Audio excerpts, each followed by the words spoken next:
very warm welcome to all our listeners. Thank you for tuning in. I hope you will enjoy this podcast. Hi, Lee. Thank you so much for joining us on Blitz Business. It's good to have you. Hey Ashish, thanks for having me. Great to be here. Awesome. Let's get started.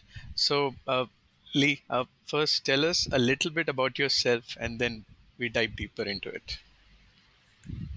Awesome. So my name is Lee Keshav. I'm originally from New Delhi. I am presently the design head of a startup, and I'm also a race car driver. And these are two very different things. so I've been working on both of them for a long time, and still trying to make my way to the top to Formula One. So that's me in a nutshell. Awesome. So that's a very um, fascinating field, you know. I had individuals from all spectrum. This is a new area. I think we'll discover today. So tell us a little bit. So how did you first like? So was it your passion? Like how did you really get started? Started. You know what's like step one, two, three, and as you mentioned, right? It's the F and the ultimate. So what's the journey like been for you till now? Great question. I grew up in the 90s, and the biggest source of entertainment was television. So, just like any other kid after school or after you're doing your homework, you just watch some TV, and on TV, I just happened to watch car racing, more specifically Formula One, and I got really fascinated with what it was.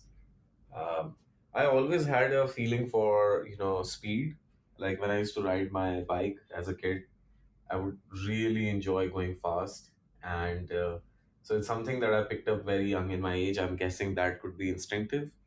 But beyond that, I had no idea what racing is. I was not around anyone, either family or friends, who had any clue what it is. So it was purely a fascination of watching racing on TV.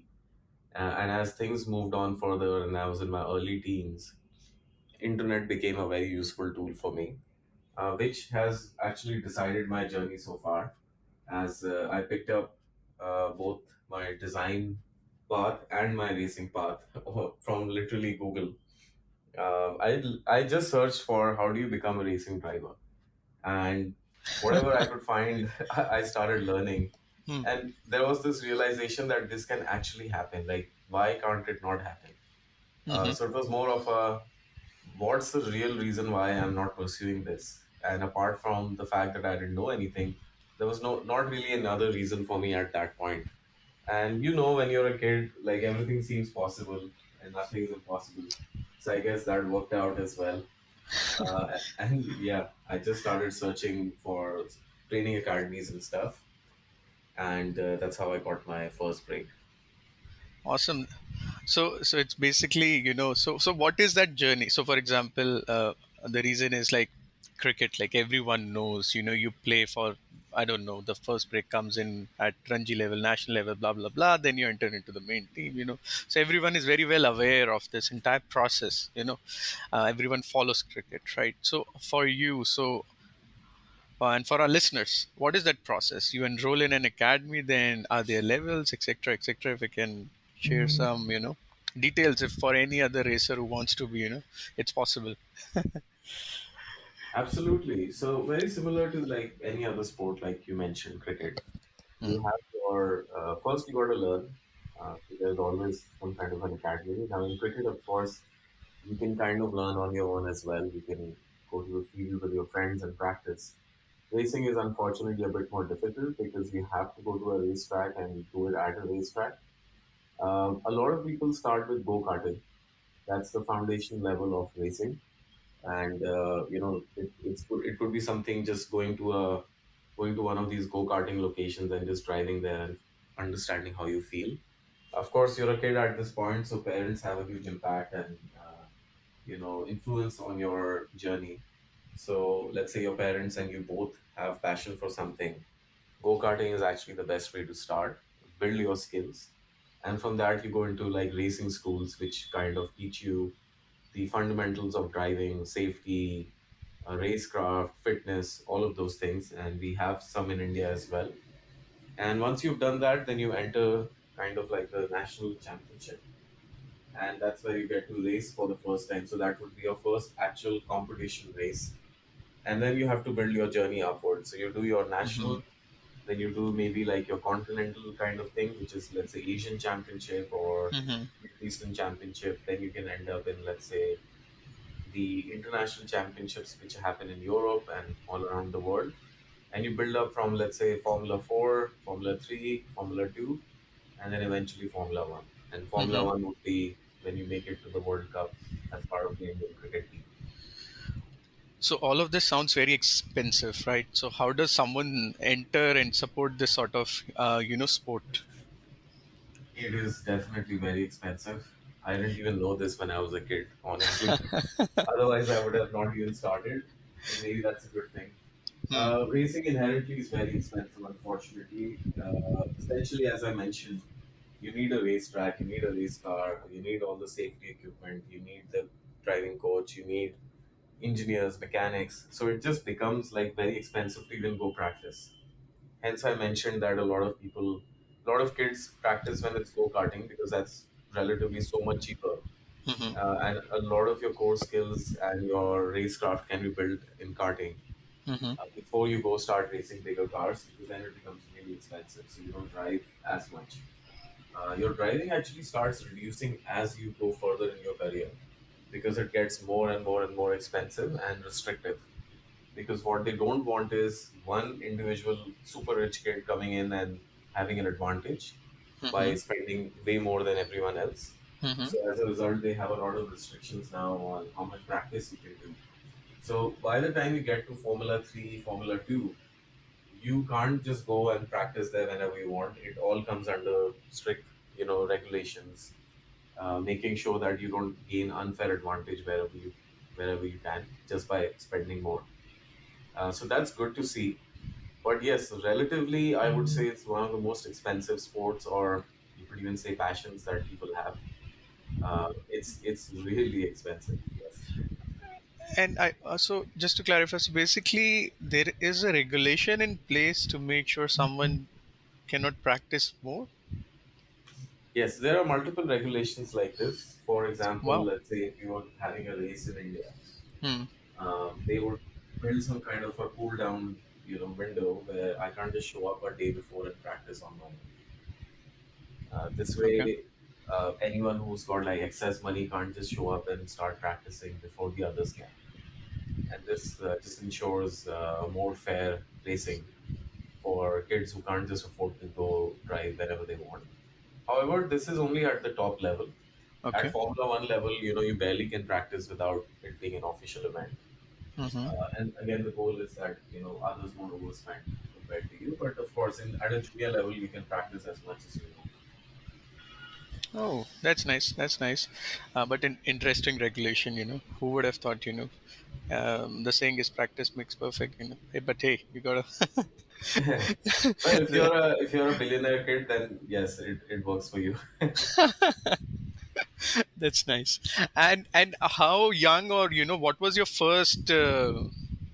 How old were you when you first got like your proper hands on a car and driving on a track? Like, how young were you?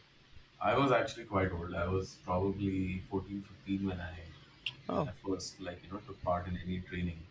okay. Usually kids start very early, like 6, 7, they would be driving go-karts.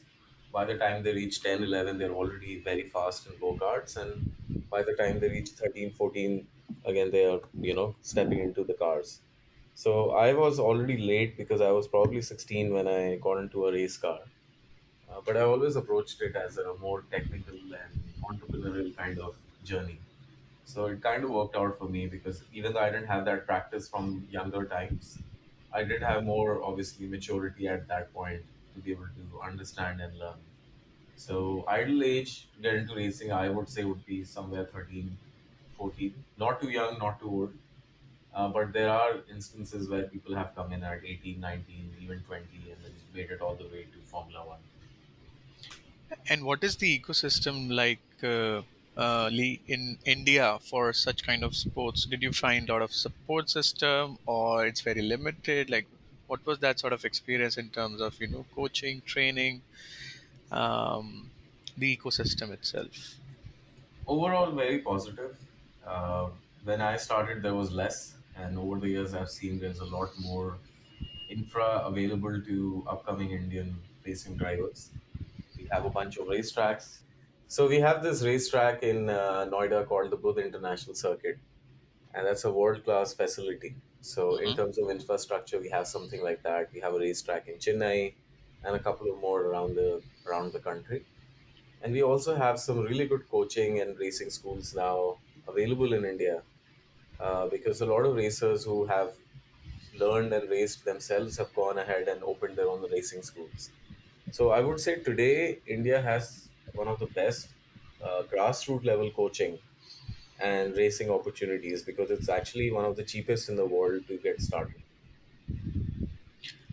And I think there is some event happening, or maybe it happened. I don't know. Not tracking, but I think some MotoGP stuff happening in Oh, Noida. it just happened a couple It of weeks happened. ago. Ah, okay.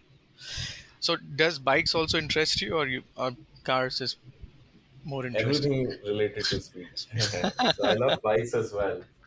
Yeah. And I actually got started with bikes when Hmm. I first started. But my mom was like, no chance. No And safety issue or something. safety. Yeah. And I'm an entrepreneur as well. And we'll get when we get to that topic of how this journey worked out for both the things I do.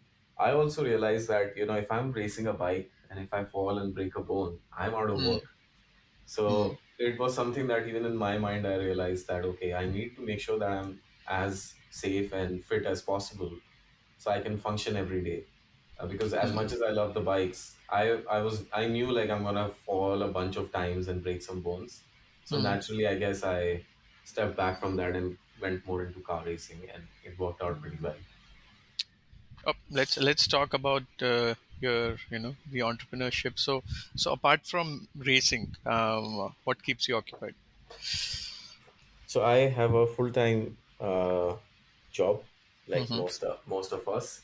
Mm-hmm. I am a design head in a tech startup in India, Okay. and this is again has been a long journey for me. Hmm. Just like racing, I was a very creative kid growing up, but I wouldn't say I was an artist. I was just Okay. creative. What I created wasn't the best, but I realized very early I couldn't do like proper art, but I Mm-hmm. loved making shapes and stuff. Okay. And naturally, when the era of websites started, that .com boom and everyone having a website, every service having a website, I Hmm. like took it to like a fish to water. Like I felt so natural, Hmm. and I loved the fact that as a 12, 13-year-old kid, I could create something and put it out there, because I couldn't create something in the physical world. I was too young to make a product or service. Hmm. But on the digital world, I could. So I created my own website, then I started looking for freelance work. All of it just happened naturally as a natural desire to find work. And I think we Indians are really good at that. We are always looking for good opportunities to level up in life. And even though I didn't know what I can do on the internet, I just had this understanding that I can make money on it. So I started, looking for freelance work, and I started designing websites. Then eventually the mobile era came, so I started designing mobile apps. Mm-hmm. And I was still very young; I was still under 18. So I remember I had to like ask my mom to set up a company so that I could start charging the clients, because I didn't even have my own banking. Hmm. So started very early, and till this day, that's been my main source of income, you could say, and my main source of career growth. Mm-hmm. And so my weekdays are essentially product design and working on some really really cool projects. So in 2011, 12, I met the founder of Hike. um, Mm-hmm. and we there was no Hike back then. We were just starting Hike, and Mm-hmm. it's the first time I actually met, let's say, a client in person. And I think 17 or 18 years old, and he made me an offer. He said, "You want to join us like full time?" And I wasn't ready for it. I was comfortable freelancing from home, working with clients all over the world. But again, I had this feeling that maybe this could be a life changing opportunity.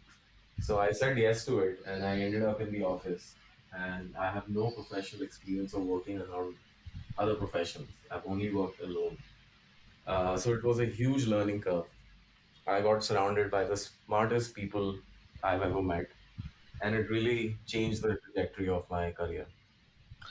So I can imagine. I think their office was in Gurgaon or something, or We started off in Vasant Kunj, and wasn't then it? we our first office was in Gurgaon. Yes, we spent a few years there.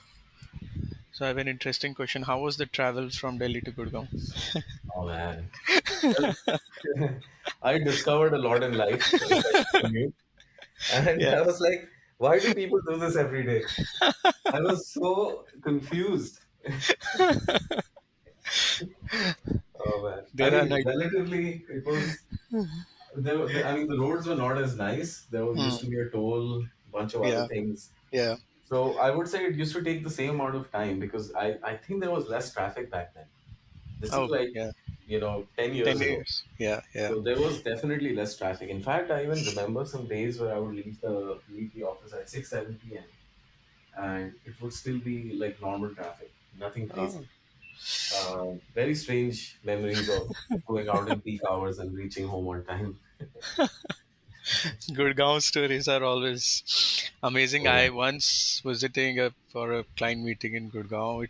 It was back in the day, and while coming back to Delhi, and then it took me 4 hours. And from that day, I made a promise, enter Gurgaon by 12 and leave by 4 or 5 max.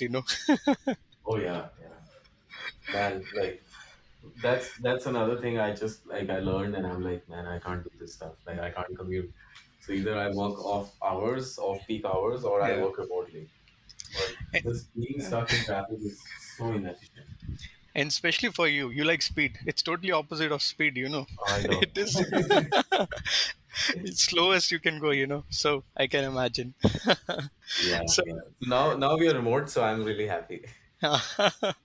yeah, that is also the other aspect, after the pandemic, many companies have went remote and people are not, companies are okay, but some are not okay. So, so what do you, let's talk about a little bit about that, being remote and working, as an individual, do you prefer or you prefer being office? Imagine office is not in Gurgaon.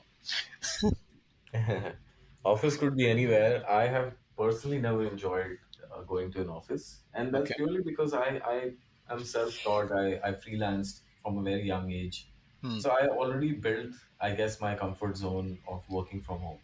Hmm. And remember, no one actually wants to come to the office. It's just that office ends up being more productive. A lot of people struggle to work from home, Hmm. so that's why it's more important for people to come out and go sit in an environment where they can be more productive. So I fully understand that, and I have days too where I want to sit in a meeting room and have my discussions there. However, I was already used to working from home, so I had a little home office. I had that self discipline of being productive at home. So Hmm. for me, it was not really difficult. But of course, you need the whole team to see that. True. And I've always loved traveling. So for me, it was a huge downside that I'm stuck in one place and I have to be at a certain place every day at a certain time. Hmm. And then I work late, so I would not go home before 9 p.m. That's the minimum I would wait. Um, our last office used to be in Aero City in Delhi, if anyone's Hmm. aware. So that was not too bad. I actually enjoyed working from there. The office was beautiful. But once the pandemic happened, then of course we had to close. And we did reopen when the unlock happened, and no one ever came back to the office. So after a few months, we realized we were just wasting money and we closed the office.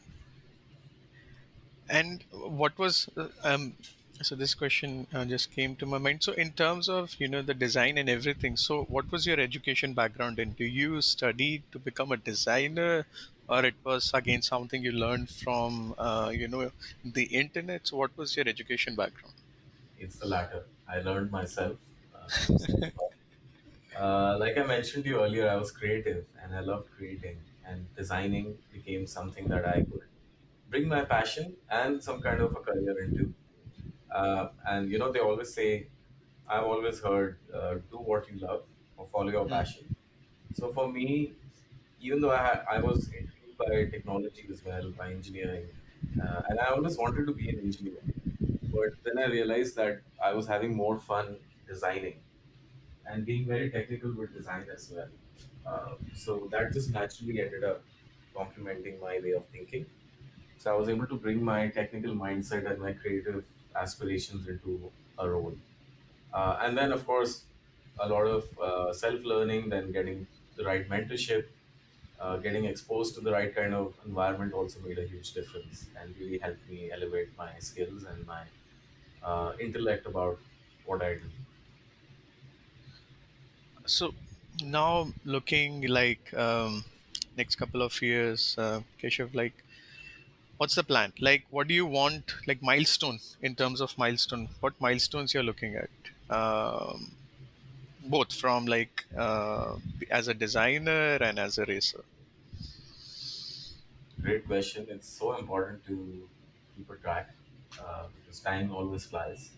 So, in my design career, being the first designer at Hike and then today being the head of design of Hike and all the other companies I worked with in between, I briefly worked with Oyo Rooms, I worked with Airtel, I've also worked with Niti Aayog, the government of India, and a bunch of other things. So, I've gotten a lot of exposure and I've gotten to work on some very amazing projects with some very amazing people.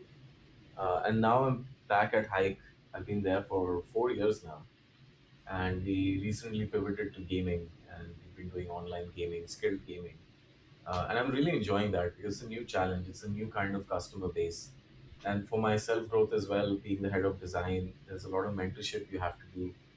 And now the designers I work with, they remind me of myself 10 years ago or 5 years ago. So it's actually become something I've started to enjoy a lot, the mentorship part of it. And because I've been there and I know what it does for you, I want to share the same with everyone. So there are still big milestones to achieve. We have very big ambitions as a company. We want to be one of the biggest players in the country. So I feel like achieving goals with the company is my goal. To have that one, I've been in this space for so long and I've seen some big success, but I don't think I would say I've made it. And different people have different ways to measure that. You could say if you become a unicorn, then you feel like you made it, or you go public, or something or the other. So some kind of an outcome with this company would be very fulfilling. And for when it comes to racing, now with remote working, I got back into racing because after the pandemic, everything stopped Hmm. for me. And now lifestyle is such that I am able to work very efficiently and I travel a lot, so I'm kind of working remotely a lot of the times. And that just allows me to stay creative and stay fresh. And for racing, I am aiming to go back properly, and I've already started training and doing testing. And my goal is still to make it to Formula One day. Now, Okay. in what form I make it, I don't know yet. My desire is still to make it as a racing driver myself. But the least I expect it is to be just at least a development driver, understand the sport, be part of a racing team, understand the intricacies of Formula One, and just be part of that environment. It's something I've grown up thinking about, and I want to go and learn. I want to, represent India in that sport, and then whatever I learn, I want to bring it back, and hopefully one day start my own racing academy.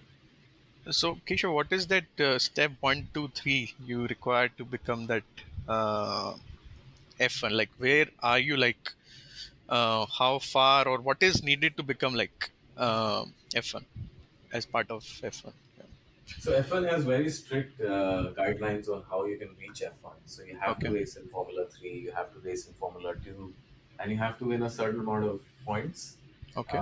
which is through your results. So how where you finish in racing. If you're winning, you win those points really fast. If you're not winning, you're coming second, third, fourth. It takes a bit more time. And you Hmm. get a 3-year window in which you have to earn a certain amount of points through a combination of Formula 3, Formula 4, Formula 2. So that's my intent as well, to go race Formula 3 and Formula 2 in the next couple of years and earn the points I need to get an F1 license. And hopefully in 3 years make my way to F1. That's the milestone. So next year I'm aiming to race in Formula 2 in some form or the other. And again, this is a self journey, so it's exciting for me as well as I have not raced above that yet. I have Okay. driven a Formula 2 car, and as you can imagine, it's the fastest race car after a Formula 1. So I think there have only been a handful of drivers from India who have ever driven that car. So So I what? feel very proud of. So what's the difference between? So there are different. May sound like very basic question, but so what's the difference between F2, F3, and F1? Is it the car speed difference, or there are certain the track difficulties, or something like that? It's mainly a speed difference. Okay. Formula 3, Formula 2, and then Formula 1, they all follow the same principles of driving. Okay. And it's at so Formula 3 and Formula 2 become really high level, very high level. You have the best drivers in the world driving these cars, and the cars themselves are super technical. They are very heavy on the aerodynamics. So they're basically you at this point you're basically training for Formula 1, and these cars are preparing you for that Formula 1 kind S- of driving. What speed? It's all about the cornering in race cars. So you can actually take a turn in a Formula 3 or Formula 2 car at over 250 kilometers per hour. Okay. That's taking a turn, not going straight. Oh, oh, So oh. Wow, that's the power of aerodynamics. wow. So that's what we are learning essentially, how to drive these fast corners. Because only then the aerodynamics becomes so powerful that now Hmm. you're driving and taking turns that you couldn't imagine was possible. And that's basically conditioning your mind to understand how to drive a Formula 1 car. So, speed difference wise, you're basically going down 10-15% in speed Hmm. from each car. And Formula 2 becomes very close to Formula 1. So, if you can drive that car really well, then you will be fine in a Formula 1 car. And then when you get to Formula 1, again, it's all the technicalities. The car becomes really important in F1. So, based on which team you are with, can have a huge impact on your career. But up to Formula 2, all the cars are the same. So it doesn't matter which team you're in, you will have the exact same car. And that's how they keep it fair. So as you said, so um, in my latum, so basically the game is not to drive straight, obviously, but in terms of how well you can handle the corners and turn the car around, cornering as you're calling it, right? Yes, That's the most difficult aspect of the entire sport. that's the magic. That's where you find the difference between a good driver and a champion. Uh, Um, and the difference is very small. Wow. But tell me, Keshav, isn't it like so technology, right? So I have a technology background. So isn't like technology playing a big role helping drivers say, assisting? It's that sort of thing in place, or it's purely, driver and the machine skills? There's a lot of technology. And you will enjoy this because if you have this background. Our race cars have hundreds of sensors in them. Okay. Everything from your brake pedal, your throttle pedal, your steering wheel, everything is being recorded real time. Okay. And so when we drive, the car is essentially recording your traces on how you drive. And when we come back and we've done a session, let's say a practice, we come back and they will print out the whole trace. It's literally like a chart with multiple graphs on it. And they will overlay that with the fastest guy. They'll give you that access in, up to Formula 2. Wow. And then you can actually see and compare yourself with the fastest person. And you will start seeing small differences. So this is the use of technology to become better. So one is, of course, you need to be fit. So that's your fitness. Then you have your mental strength, meditation, yoga, all those things. So that's how you become a really good athlete, let's say. And then, of course, driving, you practice and you learn how to drive.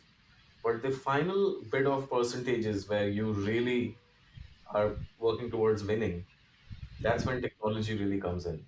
Because now you can have all this data that you can study and you can see clearly where you're losing time or gaining time.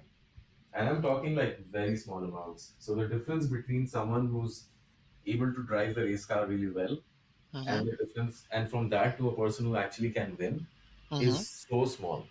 And like an example, let's say there's a turn we can take at 250 kilometers per hour. Okay. That's the limit of the car, after which it starts losing control. Oh. So a champion would be taking it like maybe 2-3 kilometers per hour faster, not more than that. So I might be a good driver. I'm doing it at 250, and the guy who's gonna be a champion because he's got that next level training and mindset and practice will be doing it at 252, 253. But now you compound that over 10, 15 turns, and he would gain like 1/10 or 2/10 of a second on you. And that's the difference between being first or being seventh, eighth, because the gap Wow. is that small. So the best correlation I can find, so I follow chess, right? So it's like, for our listeners also, Magnus Carlsen, number one. Whenever top five, top 10 players are playing, it's just one mistake, and the entire game changes. So sort of similar, the level of accuracy is very high, or the delta between first, second, third becomes very small at top level, I think. Yeah. So that's really Absolutely. fascinating, and so then how do you Keshav become, how do you overcome that, because that's so narrow, like so narrow. So fitness you mentioned, so let's talk about little bit on fitness. What do you do, eat, you know how do you get that extra, how do you get that edge in the game? Absolutely. You're right. I mean, it becomes very difficult to get that last bit. First of all, of course, you have to be good at something. Like if you want to become a chef and you want to make desserts or bakery or any other cuisine, you need to have a natural instinct for it. You can still cook. You can cook food, but there's a point after which it becomes like very creative and attention to detail, and you have to have an instinct for it, an instinct for flavor, instinct for even small things like how much salt to put. So same way in racing as well, there has to be natural instinct to be good at it. You can again go drive a car really fast and you can develop those skills, but if you don't have racing driver instincts, you will always struggle, no matter how much money you put into it. And I see that too. A lot of kids have so much money, but they don't have the instinct. And then there are a lot of kids who have crazy instinct, but they don't know how to manage it.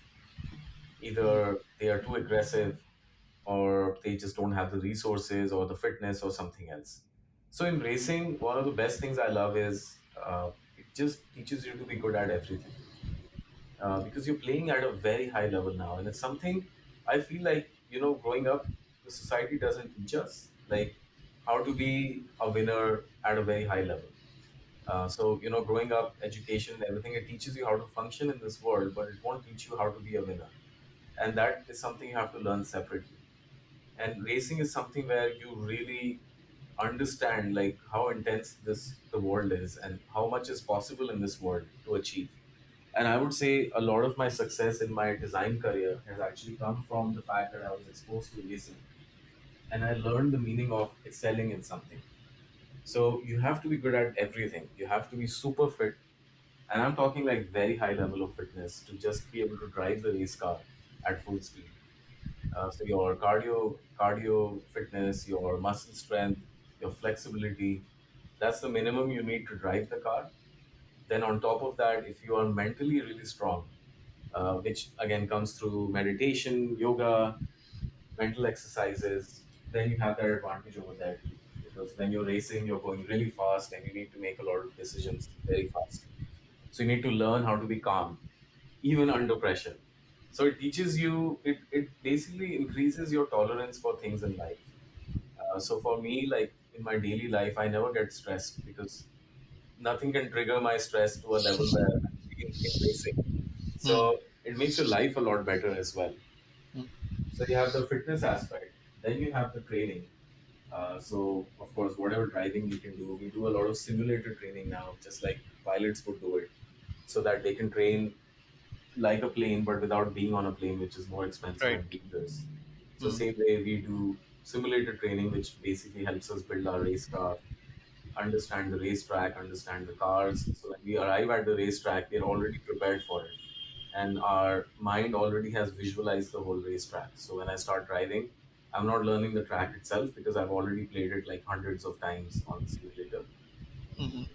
And then you, of course, have all this technical training about understanding the mechanics of the car, the physics, the racetracks. So there's a lot happening. And only then you get to a point where you can start competing with the top drivers. And there is a point at which more practice will always help. Hmm. It is a skill that you can develop. So of course, if you gave me the racetrack a few days before the race and I had the race car to practice, I would definitely have an advantage. True. But it levels out towards the end. Everyone's super fast, and then it just becomes all about your instinct to race, and that requires a very calm mind. And I can sort of, is there an ideal weight for a racer? Because if the entire game is on aerodynamics, right, there has to be some ideal weight or something. Weight is a factor for sure. The good thing is the teams always have some weight restrictions.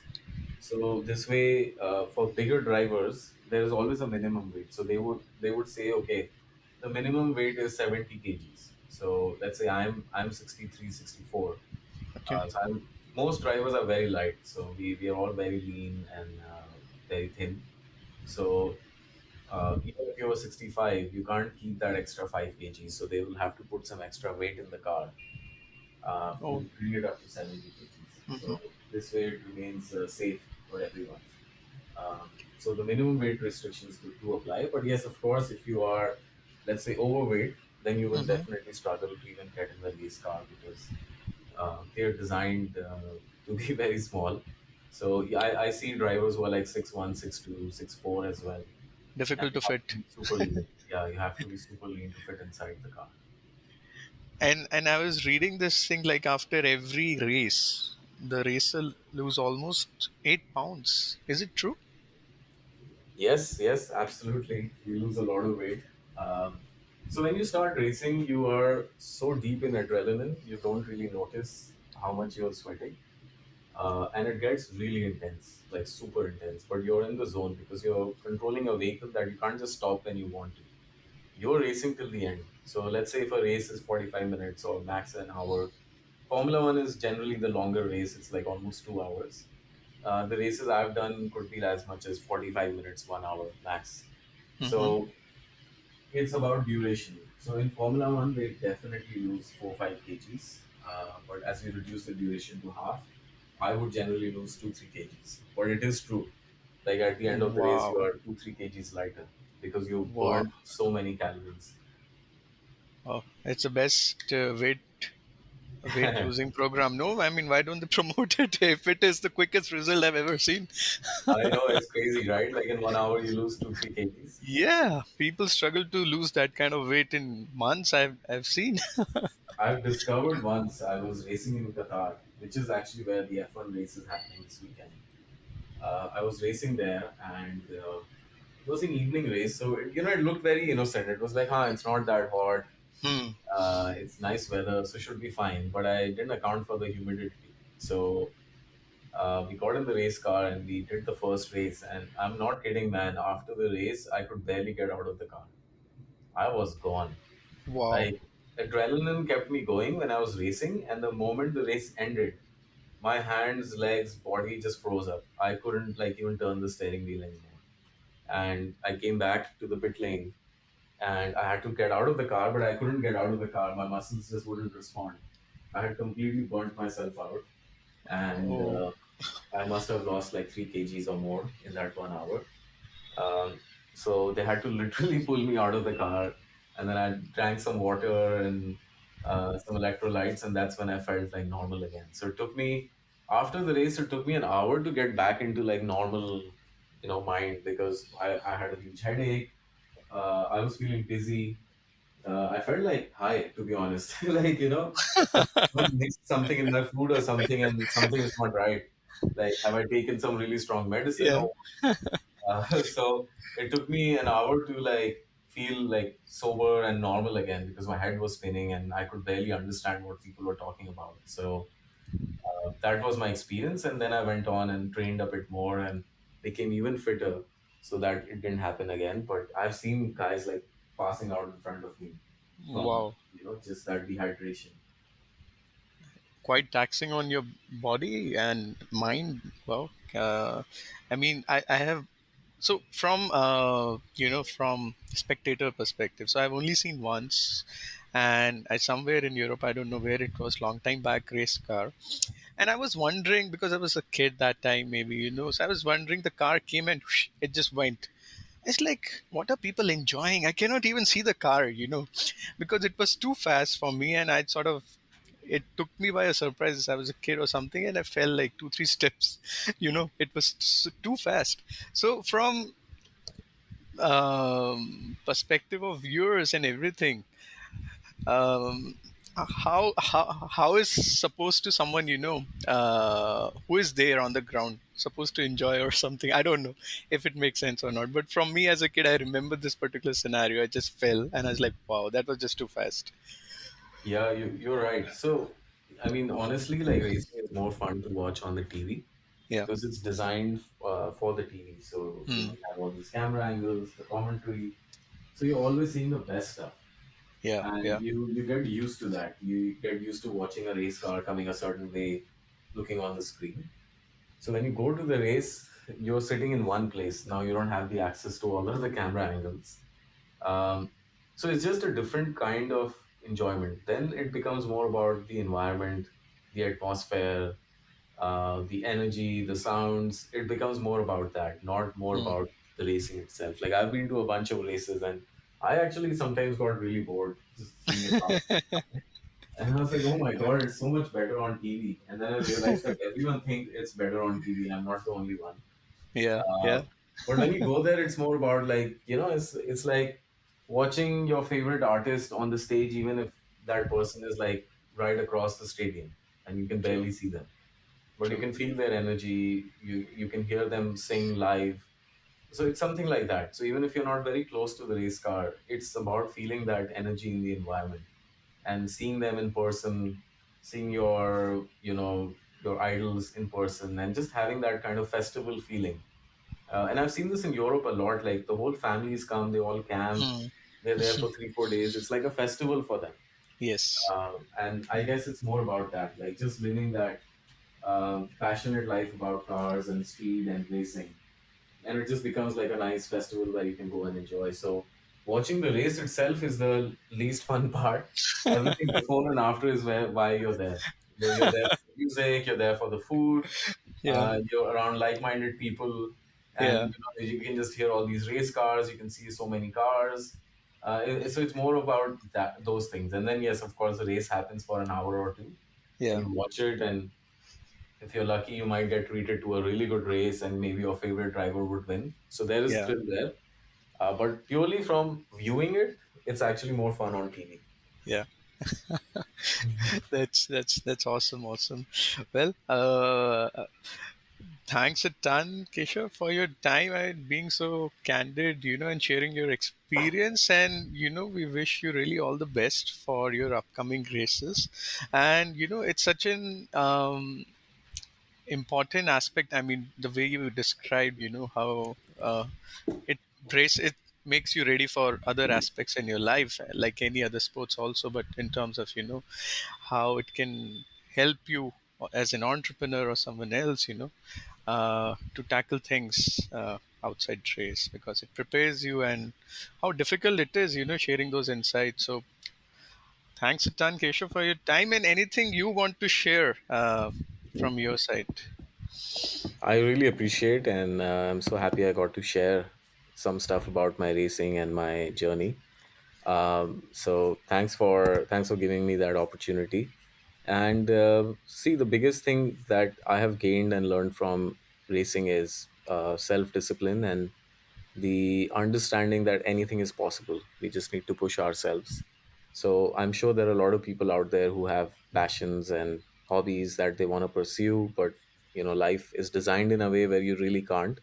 So like I said, I'm completely self-made, self-taught, and the biggest thing I've always focused on, which I learned from racing and work, is an outcome mindset. I work backwards of the outcome. And somehow things have aligned because I was so driven to go racing that I ended up building a full career in product design.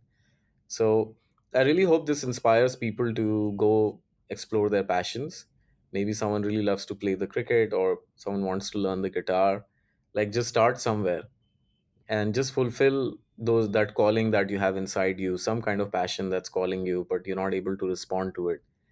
Because if you respond to that, everything else becomes so much better in your life, because now you're really fulfilling your existence. So for me, racing has always been about um, living life beyond what is around me, and it's allowed me to lift myself up and do things that I couldn't even imagine. So I really hope this helps people have some perspective or some reference in their life that they can use to move forward. And once again, great speaking with you. Had a lot of fun. Thanks a ton, Keshav. It was very inspiring, and we wish you all the best.